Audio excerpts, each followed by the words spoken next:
Welcome to Vault Studio.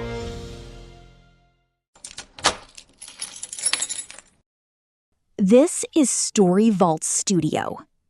Picture two girls who were switched in the hospital the night they were born. One grew up in a mansion, dressed in silk, calling a stranger mom. The other grew up on the street, flipping egg wraps for spare change, taking beatings from a woman who was never supposed to be her mother at all. Then, one afternoon, a gold watch, a sports car, and a slap across a rich boy's face bring the truth crashing back together. And the real Worthington daughter turns out to be the girl behind the food cart. She's smart, she's sharp-tongued, and she has 18 years of scores to settle. The family that abandoned her is about to learn that blood may run thicker than water, but it doesn't run kinder. If you enjoy immersive stories like this, consider subscribing. Now, let's begin. The bell had barely stopped ringing before the sidewalk outside Renfield Prep filled with uniforms. Mia stood behind her cart, hands moving faster than the crowd could talk, cracking eggs with one hand while flipping wraps with the other. Steam rose off the griddle and mixed with the noise of 100 voices calling her name. Coins clattered into the tin can at her hip. The regulars never waited for change. "Mia, extra egg and sausage on mine. I'll swing back for it." "Same as her, but load me up on chili." "Mia, I need extra pickles on mine." "Hang tight, I've got each of you covered." From the cart beside hers came a scoff, then a voice sharp enough to cut. The woman running the skewer stand 2 feet over muttered about how this kid ran her cart like she was tearing the market down, about who her noise was hurting, called her shameless. Ever since Mia had set up here, the woman's skewer business had gone quiet.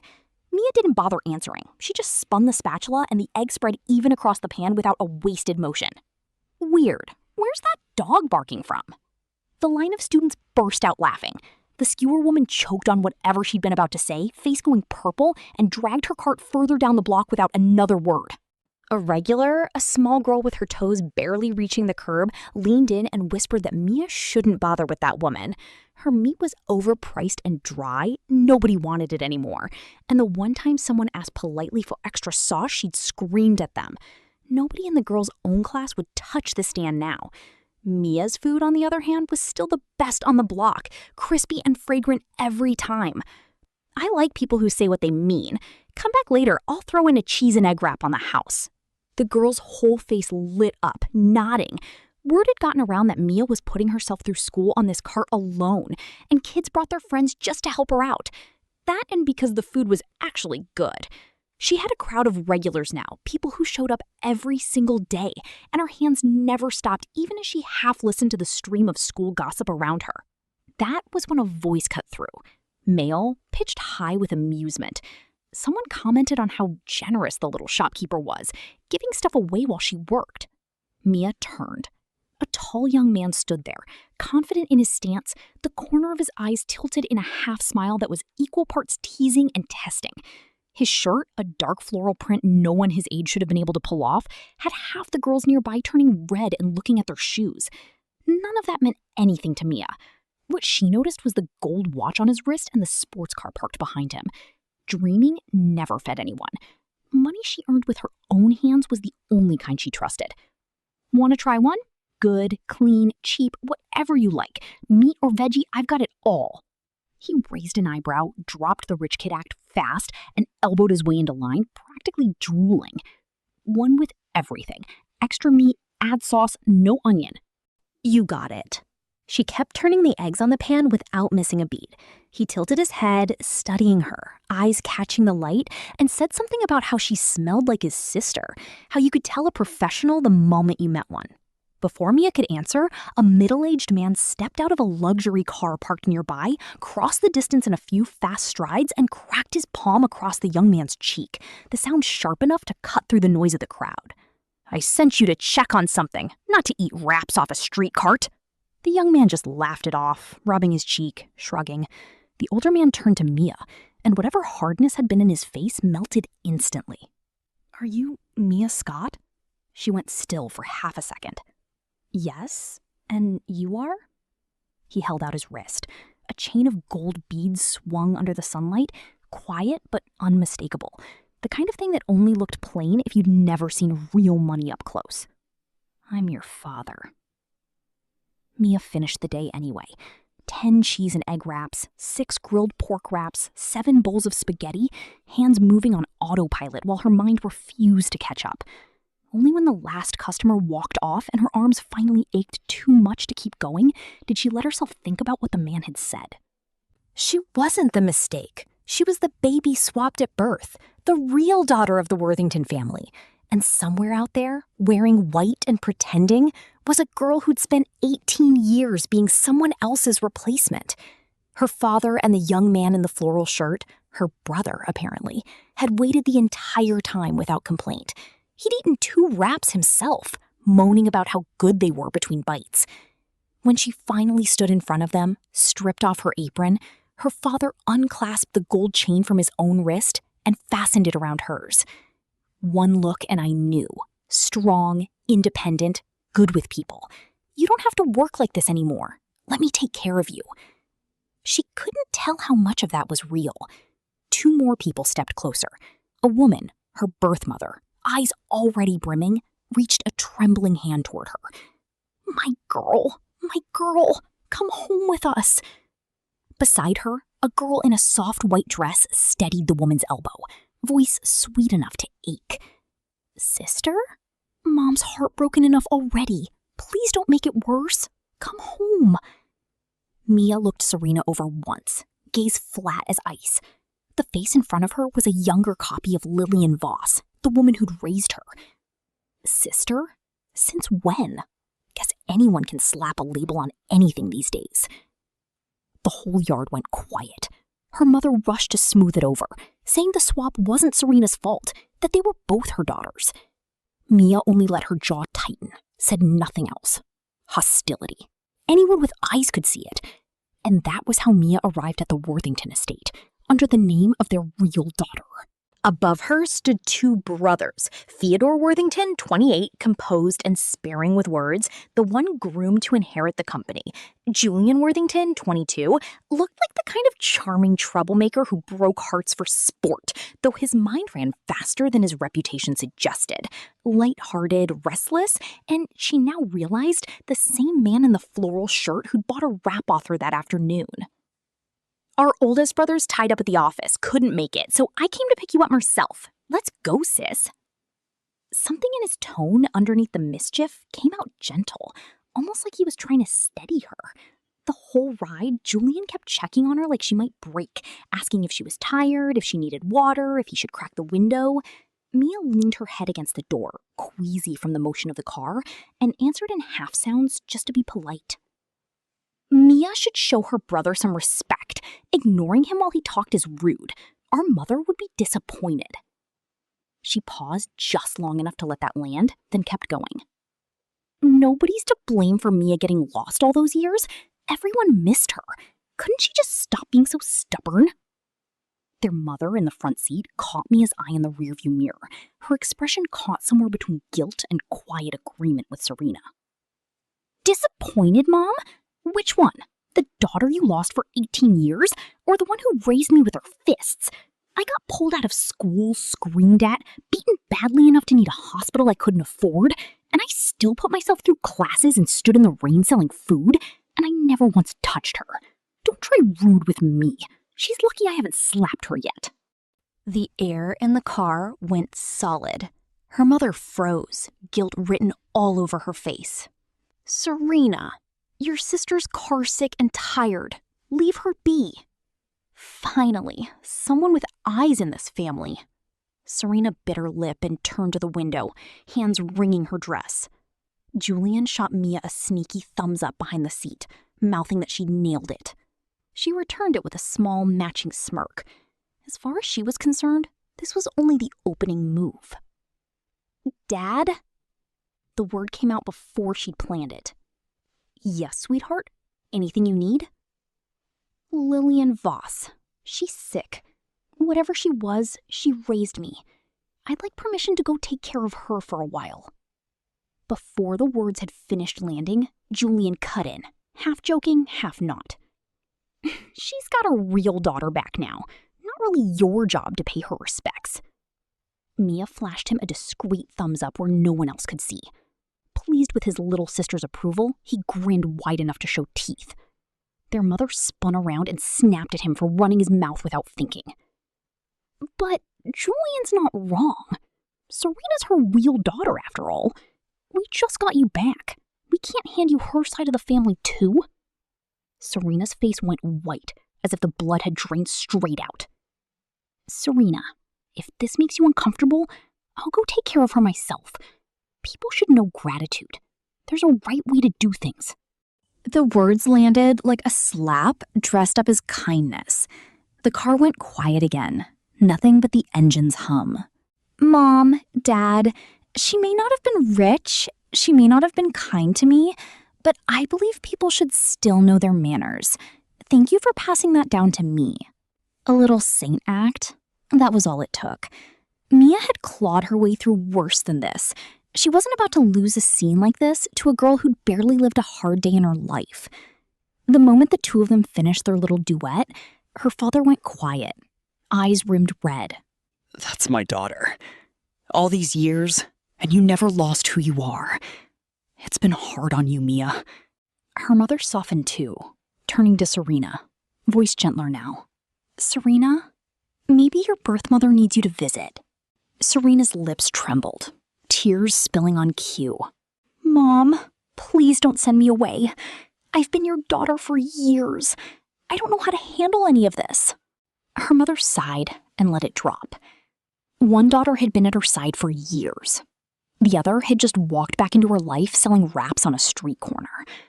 Blood didn't fill in that much time overnight, even knowing what her own daughter had suffered.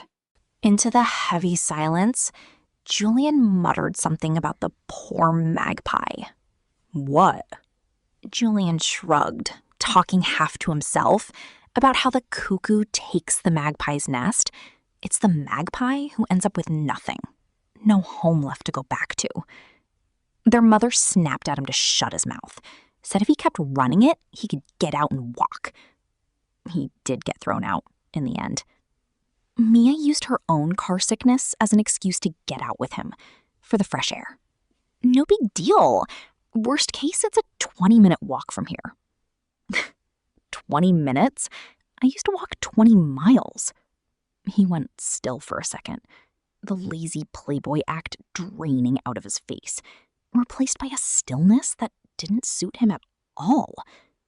He reached over and rested a hand on her head, and something that looked suspiciously like water gathered at the corner of his eyes. You're fine. I've got you. Whatever happens from here, you stand behind me. In that case, can I borrow some cash? Sure. How much you need? 100,000. The generous grin froze on his face.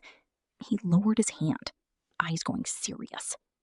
Sis, I don't love that little schemer back there either, but hiring someone to mess with her is a crime.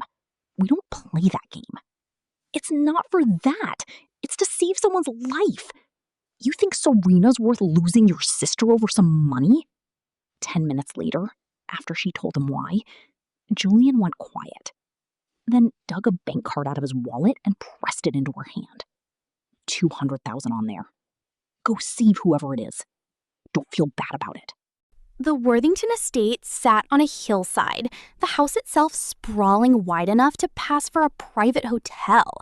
Dinner was already set by the time they walked in, the whole family seated, waiting on the two of them. Mia stepped into the dining room and found Theodore's eyes on her before she'd even taken a full breath. Her oldest brother wore a cold-toned suit, one long finger pushing his gold-rimmed glasses up his nose, his eyes flat and sharp behind the lenses, cutting straight through her. She read the hostility in his face immediately, like he was looking at an intruder who'd wandered into land that belonged to him. Serena shot to her feet, eyes glassy, voice trembling. I'm sorry. The whole mix-up was my own doing. Please don't stay upset about the walk home earlier. I'll step aside, give up my place, my parents, even my brothers. No need to rush me out. I'll pack the moment dinner ends. Before Mia could get a word out, Theodore had already reached over to stroke Serena's hair, his eyes cutting toward Mia with quiet blame.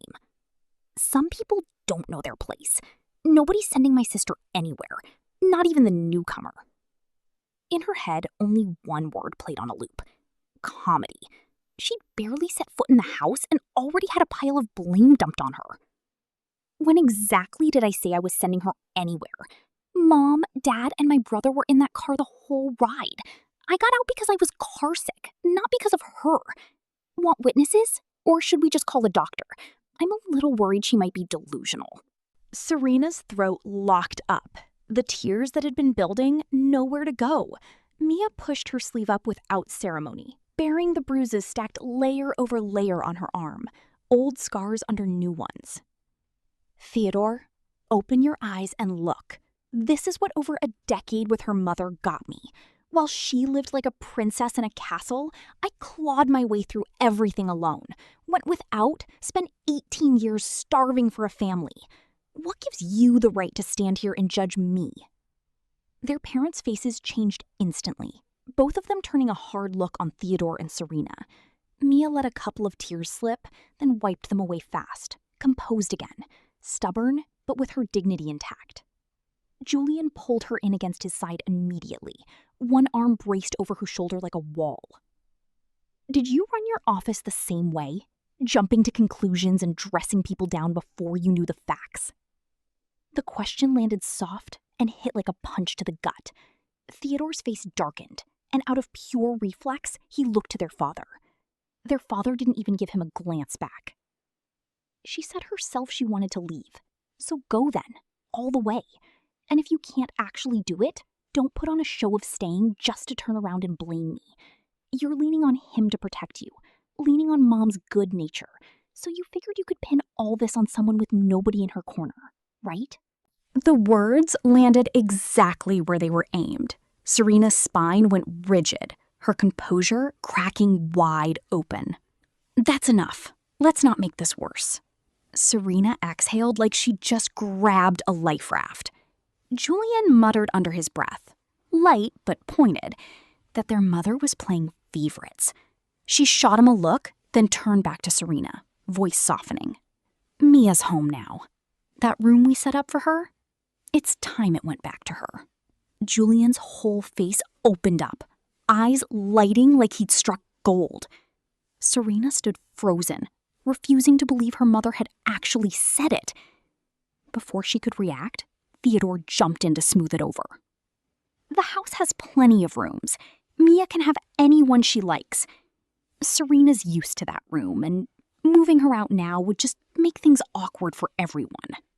That was the moment Julian reached over and gave Mia's arm a light pinch. She let out a sharp, wounded cry on cue, tears streaming like she'd been genuinely hurt. The whole table went silent. One word for it. Tragic. Lost out there for 18 years, comes home to find nothing but cold shoulders, can't even keep the room that was supposed to be hers. Go ahead and cry, sis. Nothing wrong with crying. Let it all out. Nobody at that table had ever seen her cry like this before. Their mother forgot to scold Julian entirely, rushed around the table and wiped Mia's face with careful hands, voice gone soft. Don't cry, baby. Don't cry, baby. I'm right here. Their father watched the scene, then cut his hand through the air, decisive. It's settled. Housekeeper, get her room ready now.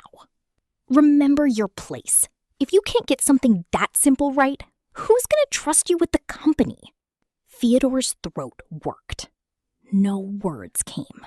Dinner sat over the table like a weight on every chest, each of them folded into their own private grievance. The housekeeper moved fast. By the time dinner ended, Serena's designer clothes and bags had been hauled out and stacked in a pile outside the living room. Mia walked into her new room, ran a hand along the polished wood of the dresser, tucked her old backpack of clothes inside, and delivered one last generous line like a closing blow. My things are so few. If the pile outside doesn't fit, just put it all in my closet. The living room clearly isn't going to be big enough anyway. Serena's jaw tightened, something bitter working its way down her throat. Their parents didn't fare much better, faces shadowed with quiet embarrassment. There's $100,000 on this. Buy yourself some clothes. don't hold back. Before she could thank him, he'd already turned to Julian. Julian's had nothing but free time these days. Now that Mia's home, he'd better start looking after her properly. So, where's my card? Their mother didn't say a word, just cracked him across the forehead. Get out. In her room, Julian sprawled across her desk, chin propped on his hand, watching her fold clothes. He said she barely had enough clothes to bother folding. Their parents wanted him to take her shopping later. You seem to really hate Serena. Did you already know she wasn't really our sister? He shrugged, pulling a random book off the shelf and flipping through it. Man's intuition, something you wouldn't get. I'd felt something was off since I was a kid. Years of a vague wrongness I could never quite place. Watching you sell wraps that afternoon, it took me under 5 seconds to be sure. So what? Our oldest brother some kind of eunuch then? Julian froze for a beat, then burst out laughing harder than she had. Don't say that! You called it exactly right!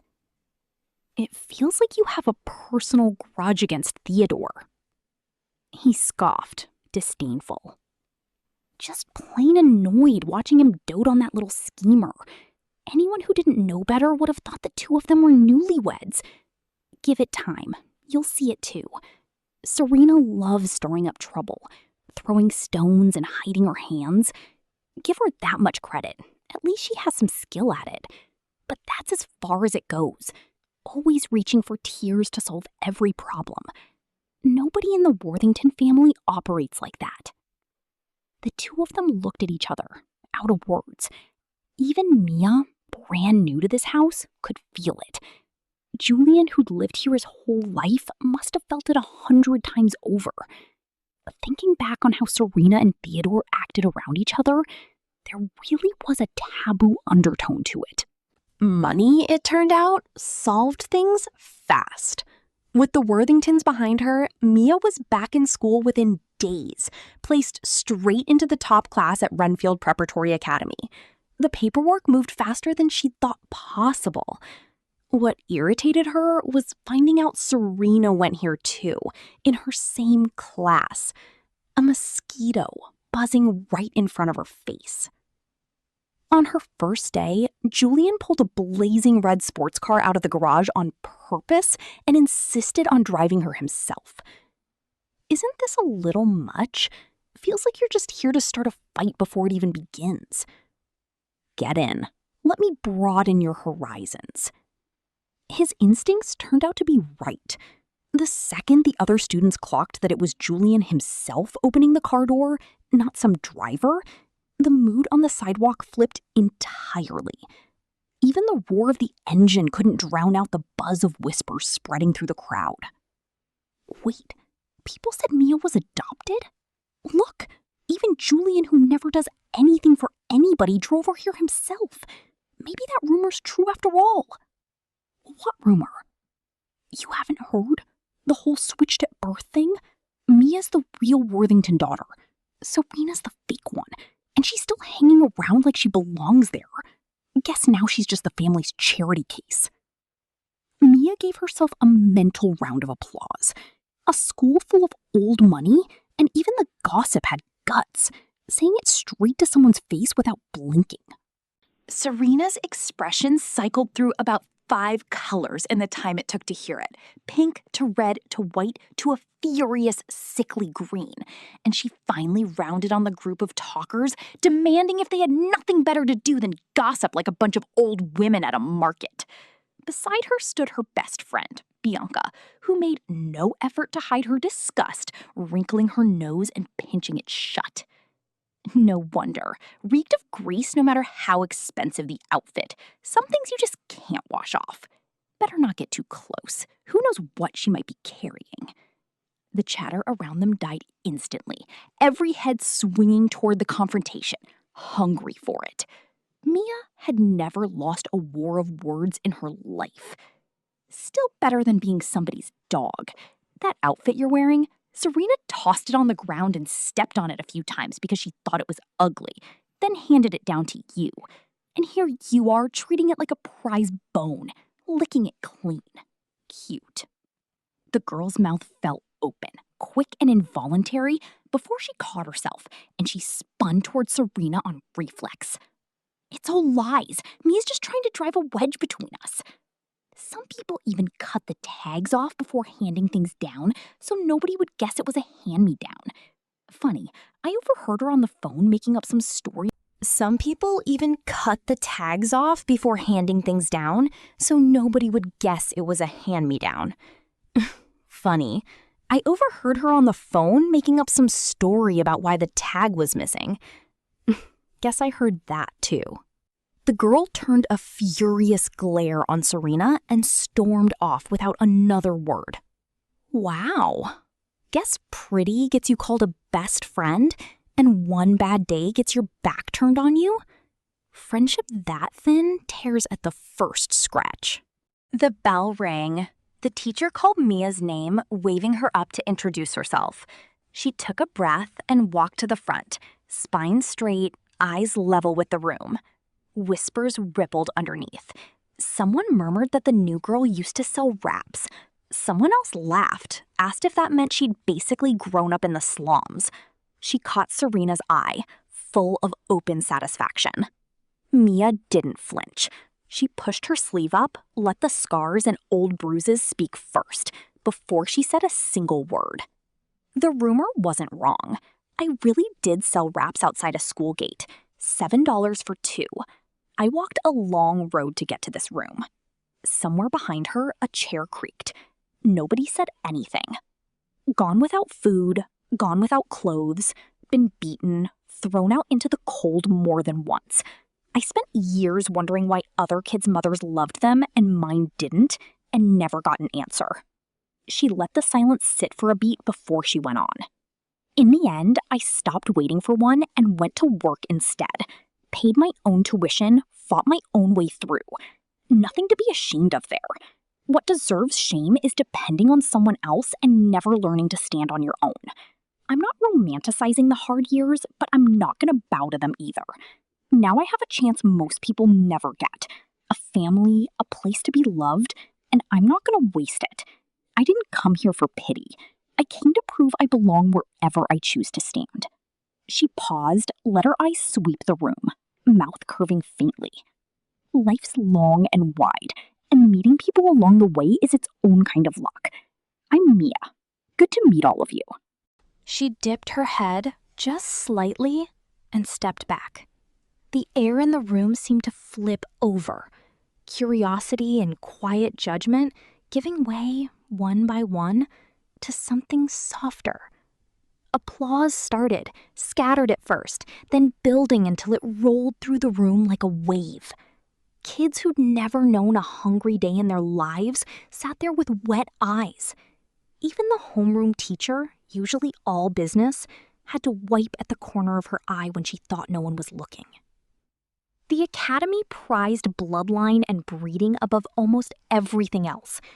But in that moment, it was Mia's steadiness and honesty that made her stand out sharper than any rumor could. Serena hadn't counted on her laying her own past bare in front of the whole class, and that honesty was exactly what earned her the room's respect.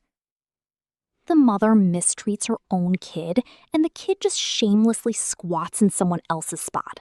Quite the pair. The comment landed like a spark. Whispers turned towards Serena, and whatever satisfaction had been on her face vanished in an instant. Everyone already knew Serena's habits well enough. Nobody was going to call this one unfair. But that was only the appetizer. The main course was still coming. Back at the house, Serena walked in to find an uninvited guest sitting in the living room. She froze, then panicked. Who let her in? Get her out, now! Lillian arched an eyebrow, thrown a little by her own daughter's tone. Why couldn't I come? What exactly is the problem? Serena grabbed at her, trying to pull her toward the door. That was when Julian came down the stairs, leaned against a chair, and smiled like a cat watching a mouse. "Oh, so you two already know each other?" "I don't know this woman." Lillian bit her lip and said nothing. Mia and Julian traded a look, silent and Lillian bit her lip and said nothing. Mia and Julian traded a look, silent and knowing. The private investigator hadn't been wrong. The two of them had history. Serena hated Lillian, but Lillian had leverage over her. For years, Serena had sent regular payments to keep Lillian quiet, with strict instructions never to let Mia find out. But secrets don't stay buried forever. Once Serena cut her off, Lillian showed up herself to collect. The file hadn't stopped there either. Tucked in the back were 3 things Mia hadn't had time to make sense of yet. An old hospital record with Theodore's name on it, a blood type panel nobody in the family had ever mentioned requesting, and a repair ticket for a mountain bike, dated months before an accident everyone still talked about like bad luck. Taking Julian up on his offer, Lillian packed a few bags and came down from wherever she'd been living. The moment she saw Mia, old habit kicked in, and she snapped at her to carry the bags. Julian cleared his throat once. All her fire went out immediately. The Worthington house needs help. $10,000 a month. Sign a contract if you want the job. Otherwise, the door's right there. Lillian's face changed color. So did Serena's. The Worthingtons don't keep anyone useless around. You're only getting this chance out of respect for the fact that you raised Mia. With your record, you wouldn't have made it through the front gate otherwise. Lillian had already burned through whatever money she'd had at the gambling table. Mia and Julian had cooked this up together, offering her the maid position. Wasn't Serena the one who wanted to cut ties with her own mother? Fine, let them tear each other apart instead. Mia wasn't a saint. Everything that woman had done to her still followed her home every night, still soaked her pillow more nights than she wanted to admit. Now that the chance for payback had shown up, she wasn't about to let it go. Serena wanted her never to be found, then Mia would make sure the two of them found each other, and then some. Lillian hesitated, playing it up. Fine, I'll take the job, but I'll need a month's salary up front. Absolutely not. It's just an advance, isn't it? Sure, why not? Come on, Lillian, let's get you settled. Lillian didn't spare her daughter's discomfort a second thought. If anything, her whole manner said Serena should be grateful for the life the swap had bought her. That evening, their parents and Theodore came home to find something burnt and unidentifiable on the table and asked who'd cooked. Lillian trotted out of the kitchen, still wearing an apron, spooning soup as she went. That would be me. Theodore glanced at her, chewing, clothes rumpled, and couldn't help asking Julian if he was in the habit of dragging stray animals in off the street now. Serena bit down on her lip hard enough to leave a mark, eyes flooding. Why would you say something like that, Theodore? Aunt Lillian isn't some stray. She's Serena's actual mother. Didn't they look alike? That was when Theodore finally clocked the strange look on Serena's face, and whatever edge he'd had deflated instantly. Something this big, and nobody thought to run it past the family first? Aunt Lillian missed her daughter. She just wants to stay a few days. Which daughter exactly, Mia left carefully unsaid. Everyone at the table went quiet, each of them working through it privately. How Lillian had treated Mia, they'd already guessed it the first day, just from the marks on her arm. Sure enough, that night, getting up for water, Mia overheard her father murmuring to her mother. He didn't buy it. A woman that cruel, missing Mia, had to be about the money. Whatever spell that woman had cast on his wife and his oldest son, both of them had been played. And now here they were, the real daughter finally home and somehow coming in second to the fake one. Mia had been beaten like that, and her mother, the woman who was supposed to be looking out for her, hadn't so much as flinched. People treated stray cats better than that. Studies say genetics only account for 40%. Environment does the rest. I raised Serena with my own 2 hands. Mia grew up out there, around Lillian for years. Small and young doesn't mean gentle. She's probably learned to fight as dirty as anyone on that street. Mia stopped listening after that. Cold ran straight down her spine and settled somewhere hollow in her chest. Less than 10 days into the job, Lillian came looking for a loan. "I don't have money. I mean it." Lillian scoffed. "Impossible. Your real parents are loaded. They'd buy a bag worth tens of thousands without blinking." Mia let her voice stretch, feigning surprise. "Really? I heard designer bags like that hold their value. Resell for close to what you paid." Something lit up behind Lillian's eyes. Before she left, she warned Mia not to mention the loan to anyone, especially not Serena. Mia nodded, smiling. Back at school after a short break, Mia felt every eye drop to her stomach the second she walked in. Serena was hunched close with her best friend, Bianca, whispering. The moment they spotted Mia, they broke apart fast, Bianca's face already twisted with contempt. Wow, that's a faster reconciliation than I expected. Keep looking at me like that and I'll make you regret it. Bianca hadn't expected that, voice climbing. "You piece of trash." Mia narrowing her eyes, laughing. "That's so? Still better than some dog that knows how to wag its tail." The jab landed exactly where it hurt. Bianca lost whatever restraint she'd had left. "You've got no room to talk, not after what you were caught doing. Barely a woman and already showing up at the maternity ward. Who knows which guy you charmed while you were out selling wraps?" She held up her phone, a photo of Mia in profile, a maternity ward sign visible behind her, a lab slip in her hand as she sat waiting on a hallway bench. Mia laughed outright, looking straight at Serena, whose guilt was written all over her face. That must have taken real effort to fake. Next time, ask me. I'll help you get it right. Sloppy work like this? And you thought you could actually fool anyone? The slip clearly says blood donation screening. And that sign, anybody with a phone can Photoshop that in. Trying to start a rumor with this? Cute. Not enough brains and even less follow-through.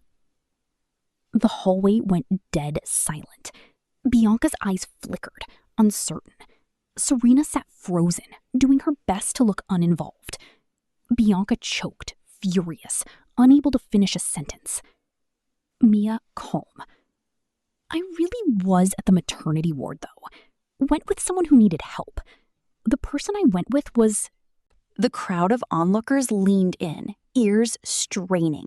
She let the pause stretch, drawing it out, then said it slow. "Serena." The hallway erupted. "You're lying. I never went inside. I only stood outside taking the picture. Don't you dare slander me." The crowd exchanged glances. Mia almost laughed at how badly that had landed. "Oh, so Serena can frame other people just fine, but the second someone turns it back on her, she's up in arms? So it was you who took the photo. You who started the rumor about me?" Serena had nothing left to say. A voice, cutting. "Serena is terrifying, always scheming behind people's backs, acting like she owns the place. Get close to her and you'll never see the knife coming." Another voice piling on. "Remember the boyfriend thing? All that talk about helping manage him for a friend, and then the two of them broke up right after?" And that wasn't even the worst of it. When the history teacher called her out for her attitude in class, she'd cried her way into his office and accused him of misconduct, wrecked years of the man's reputation before someone finally proved otherwise.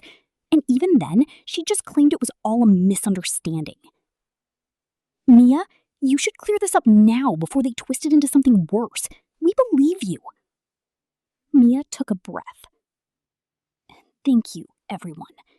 The person I went to visit at that hospital is the most important person in my life." She drew a breath and told them the story from the beginning, right there in the hallway, the words coming out steady. Winter of 10th grade, Lillian had come home drunk and chased her out of the house with a broom. Cold to the bone, hunger gnawing at her stomach, Mia had walked through the dark until she stopped in front of an egg wrap cart on the side of the road. She hadn't eaten dinner. Her pockets were empty. The woman running the cart looked to be past 30, sun-worn, but with a gentle smile. She offered Mia a wrap. Mia swallowed hard, breathing in the smell carried on the cold wind, managing a weak laugh. She didn't have any money. Doesn't matter. Call it on the house. The winter night sat still around them. Pale streetlight fell over a battered three-wheeled cart. Steam rose off the griddle, warming a stretch of sidewalk that would otherwise have been empty. Beside the woman, a little girl sat cross-legged, eating and listening to her mother talk. The woman told Mia to call her Ella. As she worked the griddle, Ella talked about her life. Her husband had died falling from scaffolding on a construction site. Her mother-in-law had taken every cent of the settlement and thrown her and her daughter out. She pulled up a photo on her phone. A little girl, 3 years old, hair in 2 small buns, in a yellow dress, smiling like sunlight on a winter day. I don't need her to be anything special. I just need her safe. As long as she's here, I've got something to hope for. Mia had gone quiet listening to that. Was this what a mother was actually supposed to feel like? Ella's little cart, its light never going out, became somewhere Mia could go more than once after being thrown out into the cold. Ella was barely older than Mia by a handful of years, but she'd given her more warmth, more encouragement than anyone else in her life ever had. Closer to a sister, honestly, closer to a mother. When Lillian refused to cover tuition, Ella was the one who got her through it. She'd taught Mia the wrap trade from scratch, tools and technique both, never took a cent for the lessons, and Mia paid her back by helping out on the cart whenever she had free time. A month before the Worthingtons found her, Ella's daughter, Chloe, now 5, was diagnosed with leukemia. The doctor said basic treatment alone would run at least $200,000. Mia had gone to visit at the hospital and found Ella thin but still bright-eyed, still smiling, like she was trying to out-stubborn fate itself. Chloe, polite as ever, called Mia sister, sat quietly on the hospital bed coloring the pages of a storybook Mia had brought her. Even one thread of hope, I won't let go of it. I'd sell everything I own before I stop trying to save her. That was the same day Mia had ridden home with Julian, the same day she'd decided to borrow the money. When she pressed the card into Ella's hand, she watched the strongest woman she knew finally break. Ella pulled her into a hug, tears hot against her shoulder. She thanked her, said she wouldn't have known where to turn without her, promised she'd pay it all back. Later, Mia learned Ella had come close to giving up entirely that same week. Chloe's illness had piled debt on top of debt, and Ella herself had just been diagnosed with something serious in her stomach. For the first time, she'd thought about not being here anymore. The money Mia brought had cut that thought off at the root, forced her to finally get herself checked and start treatment. But it was on the day Mia took her for a follow-up, then stopped to get her own blood work done, that Serena had caught her on camera. By the time Mia finished telling the story, half the class was wiping their eyes. If Ella and Chloe ever need anything, come find me. My uncle runs the children's hospital.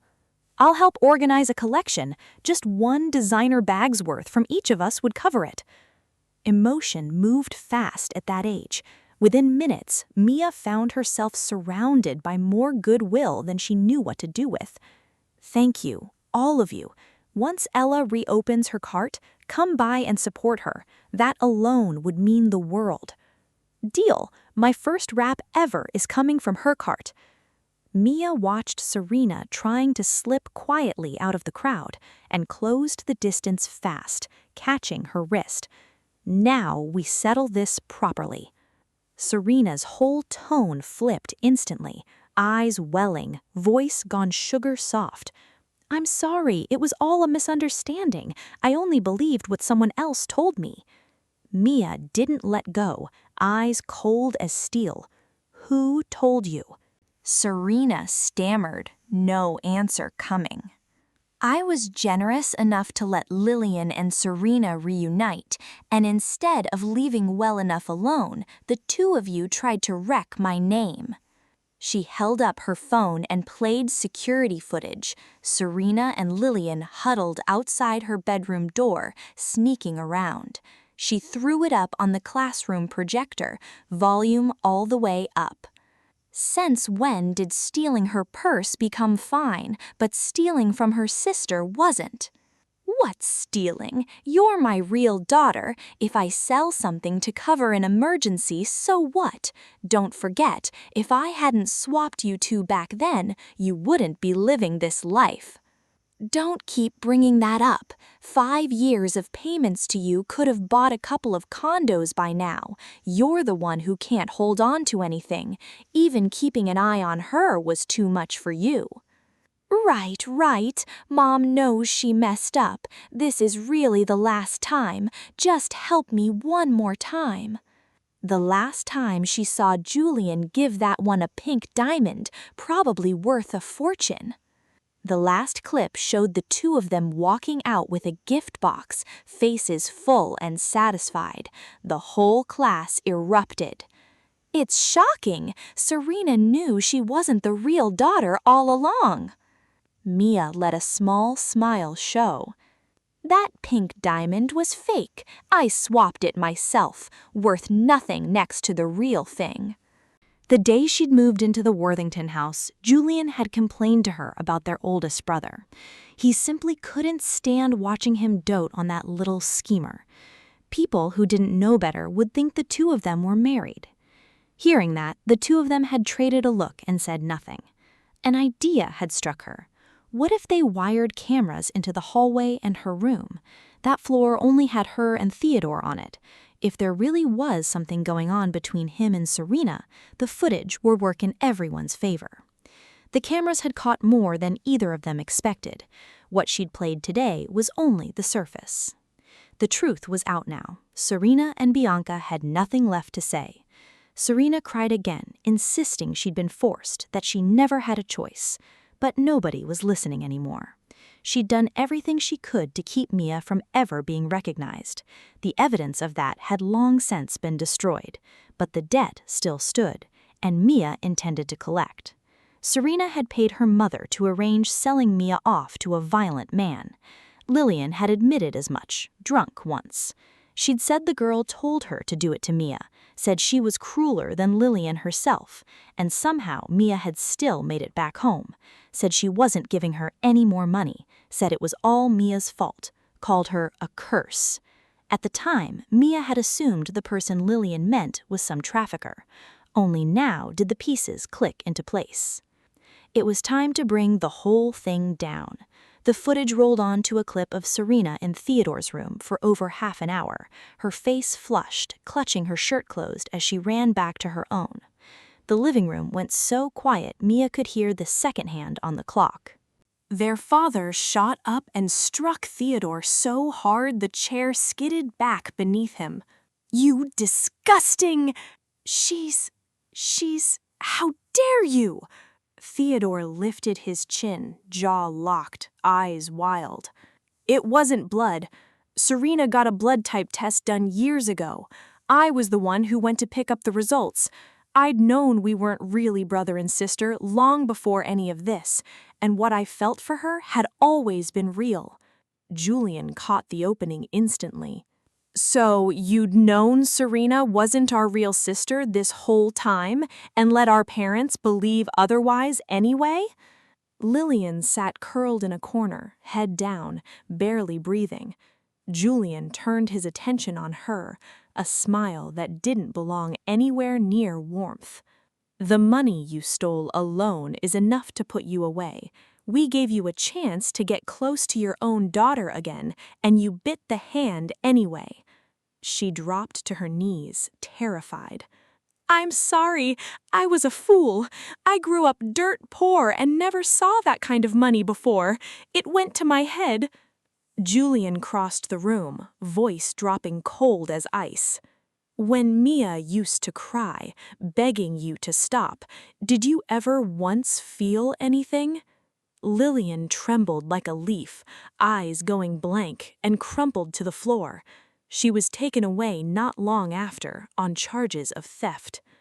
Theodore moved out. His position at the company was stripped from him. On his way out, spine still straight, he said something about how no amount of money could buy real love, that he refused to abandon what was true in his heart just for something as shallow as wealth. Mia nearly gagged listening to it. Living comfortable his whole life had clearly rotted something in his head. He had no idea what real hardship even looked like. Their mother, weighed down with guilt, kept trying to make it up to Mia with money. Most of it Mia quietly reinvested. The person she'd bet everything on was Julian. Underneath the lazy playboy act, he'd spent years quietly seeding a string of promising startups. He understood exactly what it meant to carry the future of the family on his back. Whatever twisted version of love Theodore thought he'd found, none of it measured against that. The family used to scold him for burning through money like water. Nobody realized he'd been building a company with it the whole time. Of everyone in the Worthington house, he was the one Mia trusted without reservation. Serena vanished from Mia's world entirely after that. No calls, no photos surfacing anywhere online. All she knew was that Theodore had signed over what was left of his severance and shielded her, and the two of them had slipped quietly out of the storm, out of the city, and out of anyone's reach. 3 years later, the numbers finally caught up to the bet. The startup Julian had poured himself into for years went public, and the modest stake Mia had folded her father's money into came back 30 times over. Julian took over as the new CEO of the Worthington Group, sharp and glowing, carrying himself like he owned the sunrise. Theodore came back a wreck, shirt wrinkled, beard grown out, face hollow, looking a decade older than he was. The moment he walked through the door, Julian went straight for the wound, voice light as air. "Oh, did the little schemer finally make you a punchline? You really thought love was going to work out for you." For a moment, nobody in the room seemed to breathe. Mia sat back, the corner of her mouth curling, watching it all unfold like a game she'd set up long ago. Theodore could only sink into a chair, head in his hands.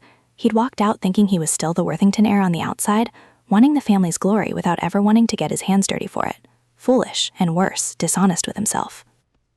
Enough. Julian just smiled, thin and satisfied. A kid who understood consequences didn't get handed candy for bad behavior. Whatever protection their mother still offered Theodore, he had burned through every last chance he had. Julian didn't need to chase the kill, he just needed to let it happen. Everyone knew that for the past 3 years, ever since moving out, Theodore had been living with Serena. A few days earlier, she dropped the news on him herself. She was pregnant. Her voice had come out shy, expecting him to be thrilled. But what crossed Theodore's face wasn't joy, it was shock, curdling fast into fury. He grabbed her by the collar, shouting, demanding to know whose it was. "Whose else would it be? We hadn't used protection last month." Theodore let out a dry, broken laugh. "I was diagnosed years ago. I can't have children." For a beat, nobody spoke. Serena went still. She'd listened to Lillian, convinced that a pregnancy alone would be enough to secure her place as heir to the Worthington fortune. The moment she'd confirmed she was pregnant, she'd already started arranging the paperwork. As long as the child was legally Theodore's, the biological father didn't matter. "Theodore, listen to me. The diagnosis could be wrong. There's still a chance. Trust me." He roared back that they'd wait for the baby to be born and run the test then. Did she dare say yes to that? Serena shook, the words stuck in her throat. Theodore watched every flicker of her face and felt something in him give out completely. There was nothing left to explain. He threw his phone across the room, started smashing things. "I'm sorry, it was a moment of weakness. I just wanted something new. Please forgive me. I'll end the pregnancy, we can start over. You've given up so much for me. We have to keep going together." But it was too late. Loving her blindly had already cost Theodore everything: family, career, name. Later, sitting with Julian in one of their quiet, unhurried moments, Mia narrowed her eyes at him. "I'm guessing Serena's little scandal had some help from you." Her brother shrugged, unbothered. "I only gave it a light push. If she couldn't survive that, whose fault is that?" Mia clacked twice, laughing. Turned out he really was the wolf in sheep's clothing everyone had underestimated. The corner of Julian's mouth lifted, something flinty settling into his eyes. Years back, Theodore listened to Serena and cut the brake line on my mountain bike. I nearly died on that hill. I promised myself both of them would end up digging their own graves eventually. Don't you think I waited exactly long enough? The words settled into the room, and something in the air went still. Mia hadn't guessed their greed ran that deep. And here they'd spent years insisting money couldn't buy loyalty, when they'd been the first ones to sell theirs out. Julian had once been the better fit for CEO. After what happened, he'd gone right back to playing the careless playboy. In the end, that had been the best disguise he could have worn. The two of them were alike that way. Every debt got paid, every kindness got returned. The day you came home, I promised I'd look out for you. This family, I'll hold it up, whatever it takes. Welcome to my side of things, sis. Mia looked at him, trust settling somewhere steady in her chest, and let a bright smile answer for her. The dark was where she'd grown up, but the light was where she was always going to end up walking. As long as she stayed honest with herself, the road ahead would take care of the rest. Thanks for joining us. If you enjoyed this, consider subscribing for more. We'll see you next time. See ya!